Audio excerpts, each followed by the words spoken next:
நீங்கள் எப்போது ஏரோப்ளேனில் போகிறப்ப இதை நோட் பண்ணியிருக்கீங்களா? Meanwhile, வாழ்க்கையில ஃப்ளைட்ல போனதே இல்லையா?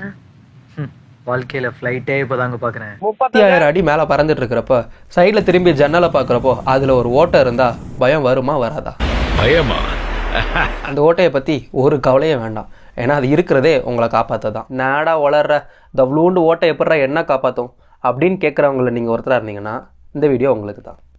Welcome to ABCD. நான் உங்கள் சகோ.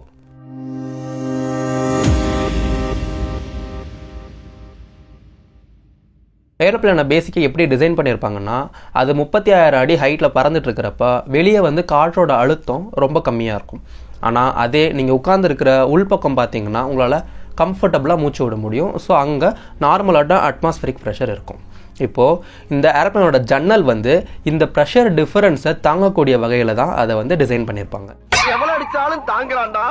இப்போது அந்த ஏரோப்ளேனில் இருக்க ஒரு ஜன்னல் எடுத்துக்கிட்டோம் அப்படின்னு வச்சுக்கோங்களேன். அது ஒரு ஜன்னல் கிடையாது, ஆக்சுவலி அது 3 ஜன்னல். அதாவது இதில் 3 பகுதி இருக்கும். அவுட்டர் பேன், மிடில் பேன், அப்புறம் இன்னர் பேன். இதில் அவுட்டர் பேன்னா வெளிப்புறம் உள்ள காற்றழுத்தம் கம்மியான காற்றை ஃபேஸ் பண்ணக்கூடியது.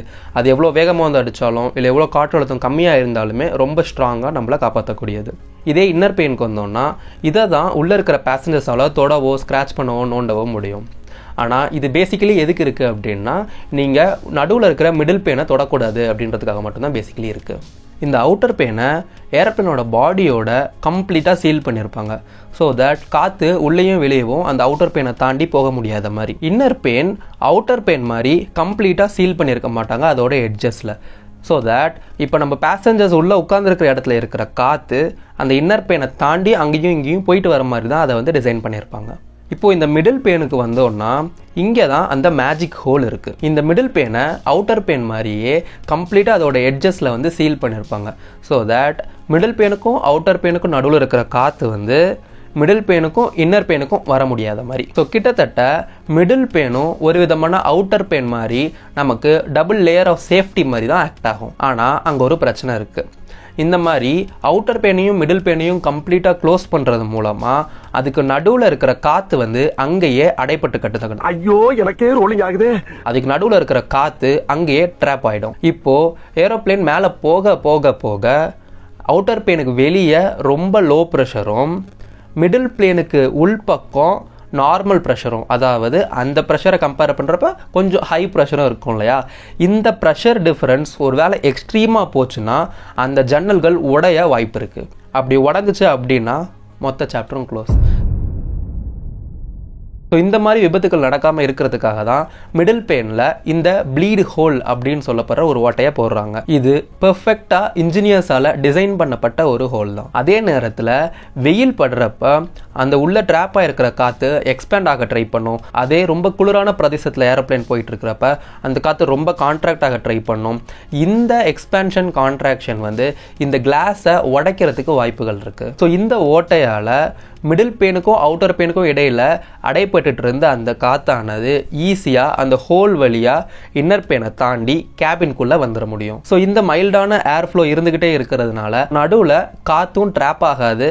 அதனால ஏற்படுற எந்த விதமான பின்விளைவுகளுமே ஏற்படாது. இப்படி தான் அந்த ஒரு சின்ன ஓட்டை பேசஞ்சர்ஸோட எல்லா உயிரையுமே காப்பாற்றிட்டு இருக்கு. இது மட்டும் இல்லாமல் நம்ம காலங்காலத்தில் எஞ்சி பார்த்தோம்னா மூடி இருக்கிற காரில் ஃபுல்லாக ஒரு மாதிரி பனி படர்ந்த மாதிரி இருக்கும், பார்த்துருக்கீங்களா? இதை ஃபாக் ஃபார்மேஷன் அப்படின்னு சொல்லுவாங்க. ஏரோப்ளேனில் இந்த ஓட்டை இல்லாமல் இருந்திருந்தா அங்கேயும் இதே மாதிரி ஃபாக் ஃபார்மேஷன் ஏற்பட்டிருக்கும். இப்போ இந்த ஓட்டை இருக்கிறதுனால கண்டினியூஸ் ஏர் ஃப்ளோ இருந்துக்கிட்டே இருக்கிறதுனால அந்த கண்ணாடியும் ஃபாக் ஃபார்மேஷன் இல்லாமல் ரொம்ப கிளியராக இருக்கும். உங்களாலையும் மேலேருந்து பூமியை பார்க்க முடியும். பட் வெயிட், ஒருவேளை வெளியே இருக்கிற பேன் உடஞ்சிருச்சுன்னா அப்போயும் எந்த பிரச்சனையும் கிடையாது. ஏன்னா மிடில் இருக்கிற பேன் கிட்டத்தட்ட அவுட்டர் பேனை எப்படி டிசைன் பண்ணாங்களோ அதே ஸ்ட்ரக்சரல் ரிஜிடிட்டியோட தான் மிடில் பேனையும் டிசைன் பண்ணியிருப்பாங்க. டிசைன் பண்ணியிருப்பாங்க. ஸோ நீங்கள் சேஃப் தான். நினச்சி பாருங்கள், ஏரோப்ளேனில் விண்டோ சீட்டு கஷ்டப்பட்டு வாங்கி காஃபி குடிச்சிட்டே அப்படியே திரும்பி பார்க்குறப்ப சடனாக ஒரு விண்டோ உடஞ்சிருச்சு. அப்போ ஒரு அனௌன்ஸ்மெண்ட் வரும் பாருங்க. ஒரு ஜன்னல் உடைந்து விட்டது. அதனாலதான் என்கிட்ட 2 இருக்கு. So sit back, relax and enjoy. Actually உங்களுக்கு ஒரு மேட்ரு தெரியுமா? பிரிட்டிஷ் ஏர்வேஸ் அப்படின்ற ஒரு விமானம் வழக்கம் போல் டேக் ஆஃப் ஆகி மேலே பறந்துட்டு இருந்துச்சு. இந்த பைலட்ஸ் உட்கார்ந்து இருக்கிற அந்த காக்பிட்னு சொல்லப்படுற இடத்துக்கு முன்னாடி இருக்கிற அந்த கிளாஸ் ஆனது கம்ப்ளீட்டாக உடஞ்சிருச்சு.